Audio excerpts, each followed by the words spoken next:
Am I the a-hole for saying my younger son and his family shouldn't visit if it's just about his inheritance? Am I the a-hole for asking my fiancé to change? Am I the a-hole for wearing heels during a meetup with female 16, short male friend, male 17?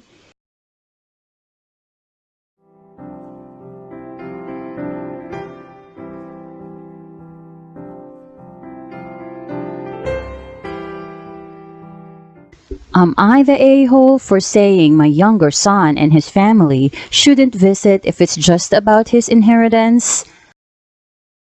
I'm pretty sure I've done nothing wrong. My two kids are radically different. They have always been interested in different things. A has always been very interested in the family business, but B doesn't like the fact that we are relatively well off. He is somewhat ashamed of it. We are in the restaurant business, and me and my husband built it from the ground up, so we know the value of hard work, and the kids know it too.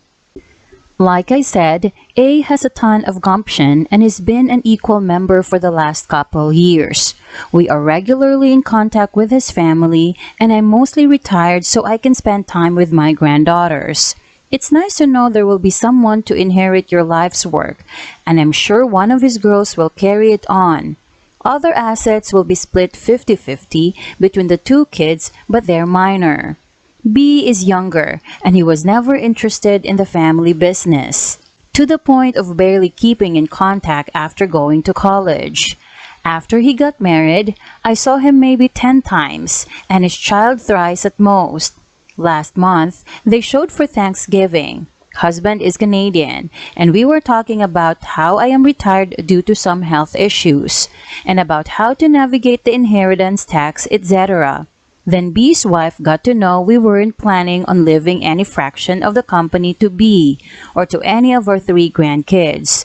She was acting all fussy about this, but both the children know you have to earn things. They won't be given to you.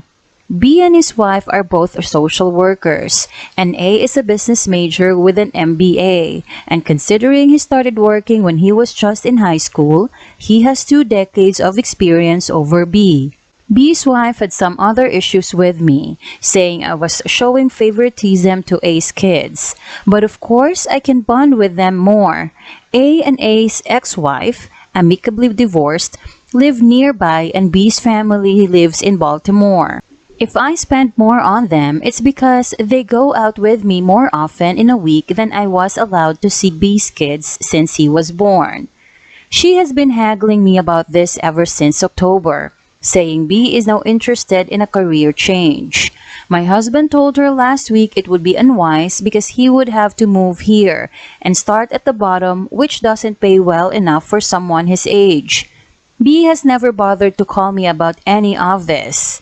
Yesterday, his wife says they're not coming to November Thanksgiving this year if I don't treat my kids equally.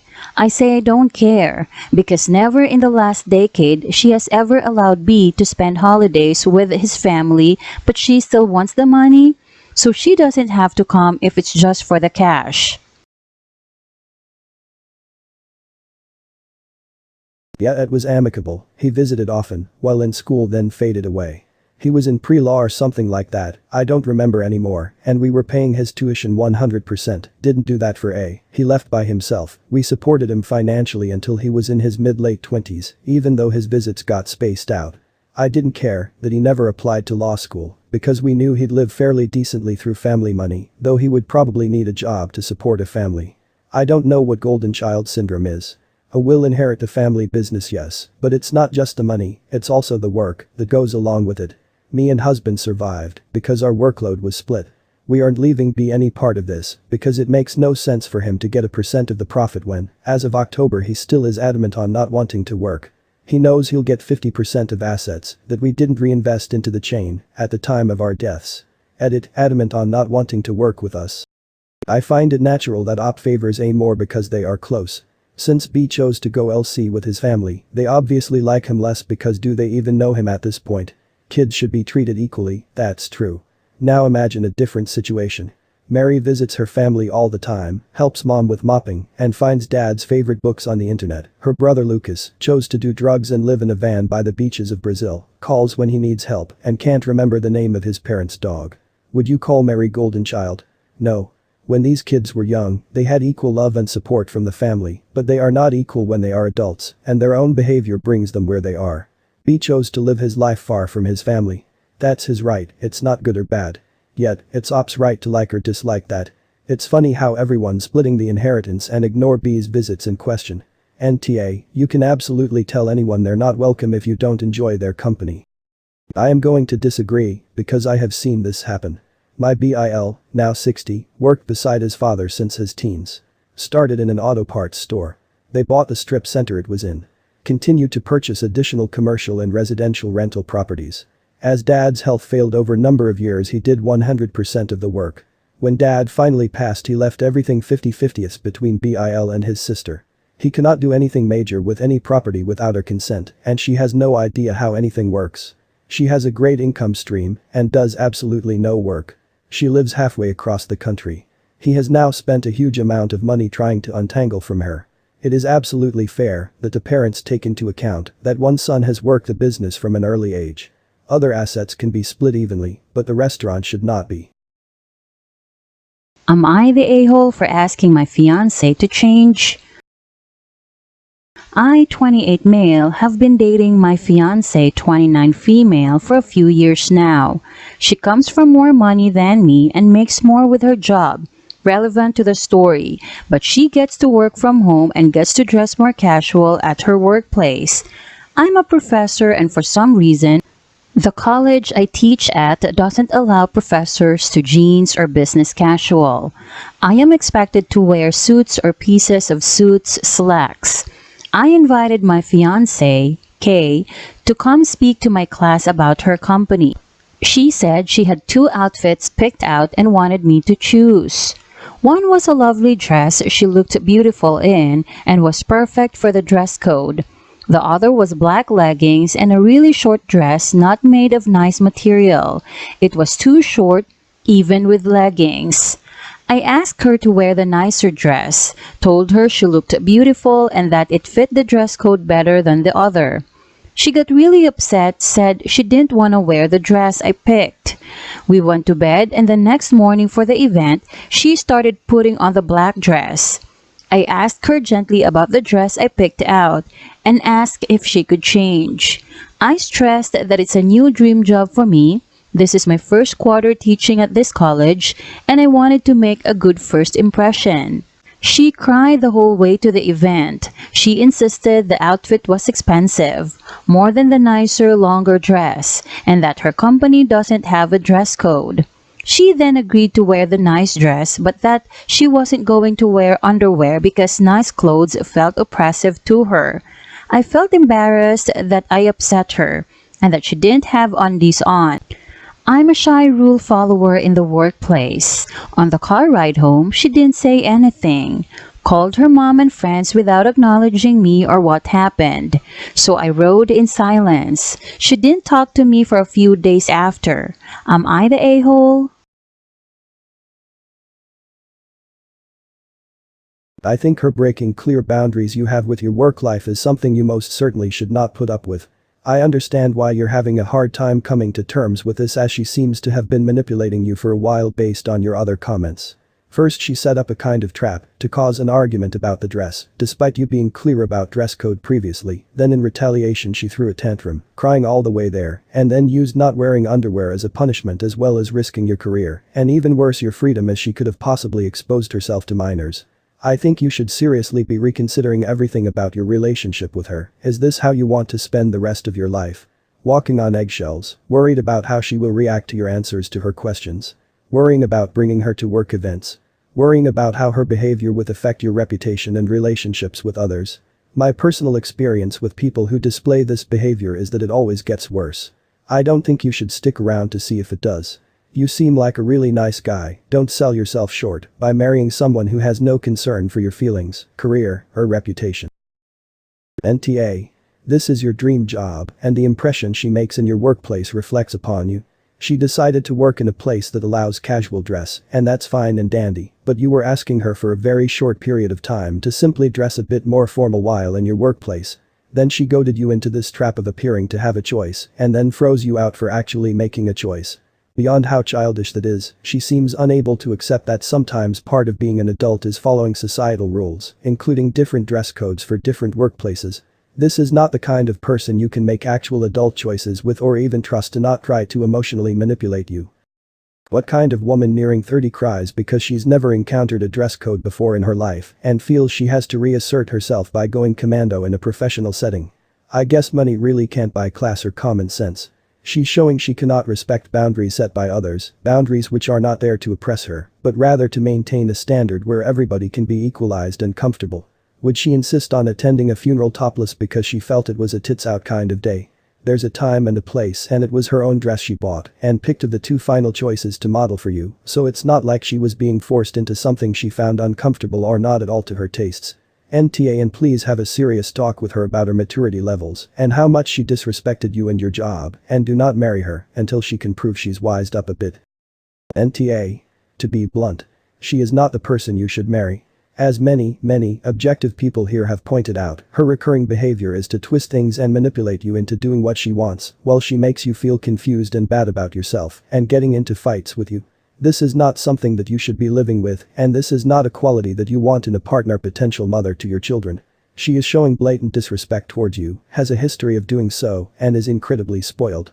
As others pointed out, if there is ever a major event life decision, following her typical pattern, she will not take you into consideration, and it will be what she wants, or else there will be a huge blowout. I know you have obviously invested a lot into this relationship, but you are going to be miserable with a partner like this long term, and there are so many people out there that don't act like this. Don't settle just because it's convenient. NTA, I think this is part of a larger issue, which is whether she is willing to do something for you, even if she doesn't feel like it. This attitude will carry over to her refusing to do other things for you, even if it is something trivial that will help you. I'm sorry to say this, OP, but she sounds really selfish and self-centered. Before my husband and I married, we discussed how we felt about doing things for each other. He worked full-time when I was in law school, but he did laundry, housework, cooking, and lots of other things I had neither the time or energy for, especially after I became pregnant. Maybe you should rethink whether you two are a good fit, because it doesn't sound like she is ever going to really want to help you out. In case you are wondering, we have been married 35 plus years. NTA. It all comes down to respect. Respect for you. Respect for your job. Respect for her job and company. She was there as a representative of her career field and her company. Respect for those impressionable young adults she was there to educate with her talk. Respect is also reciprocal. How much respect is she going to garner by wearing something that barely covers her butt? Leggings don't count, as they are the epitome of putting a person's junk out there. How seriously is she going to be taken when she looks like she's ready to go party with a student she is educating instead of being serious? It doesn't matter if her leggings were $200 and the acceptable dress was $50. Cost means nothing when it comes to appropriate event dress.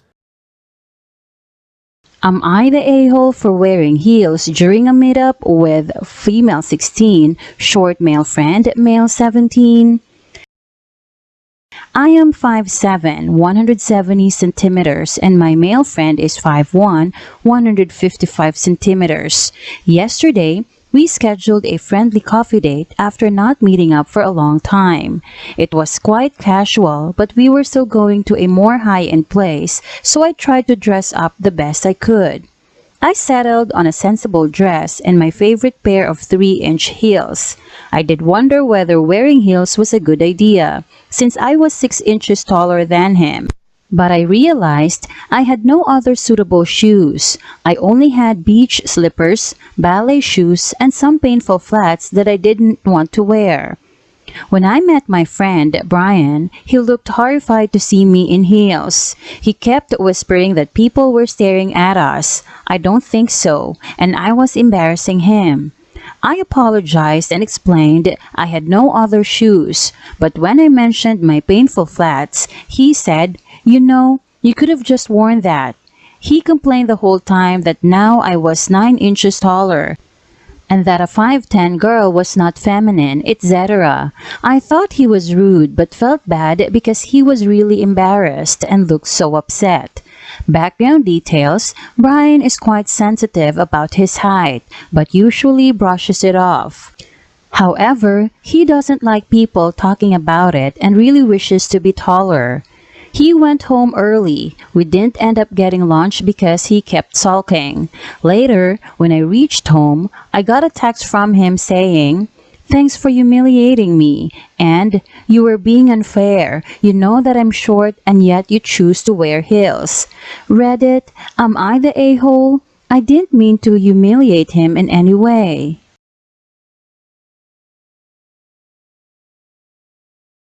Indeed. I'm slightly taller than you, OP, and when I was in my early 20s I lived in London. One evening I was going somewhere and was wearing heels, so I was probably close to 178 centimeters. I was walking along this dark alley downtown when I met a very nicely dressed little man, and when we met, he stepped aside and stopped and smiled at me while he took off his hat and bowed to me. He made such an impression on me. I don't think I've ever felt so feminine in my whole life, plus I loved how confident and gentlemanly he was, and I'll never forget him. Your friend, all men really, should aspire to be more like this man. NTA, I sympathize with being a short man. People can be shitty. I'm 5'9" and have been torn down by nearly every man who's ever had even a remote interest in me romantically. Even men taller than me. Then I met my 5'5" ex-BF. He didn't care, know why? Because people know he's short whether or not I'm stood next to him. Same way people know I'm tall even when stood alone. Heels or flats, it doesn't matter, he's always shorter than me. Wear whatever shoes you want, and if any man gives you shit for it, tell him he should buy lifts for his shoes, or shut the fuck up. His insecurities are not your burden to bear. I'm significantly taller than my SO, and I wear heels occasionally around him. He couldn't care less. Your friend needs therapy because at 5'1" he has got to learn to deal with this, or he will not be able to maintain relationships, and I don't just mean romantic relationships, though it does sound like he was interested in OP, had a boss in the past that was the same height as me. He told me not to wear heels because it made me too tall, taller than him, and unfeminine.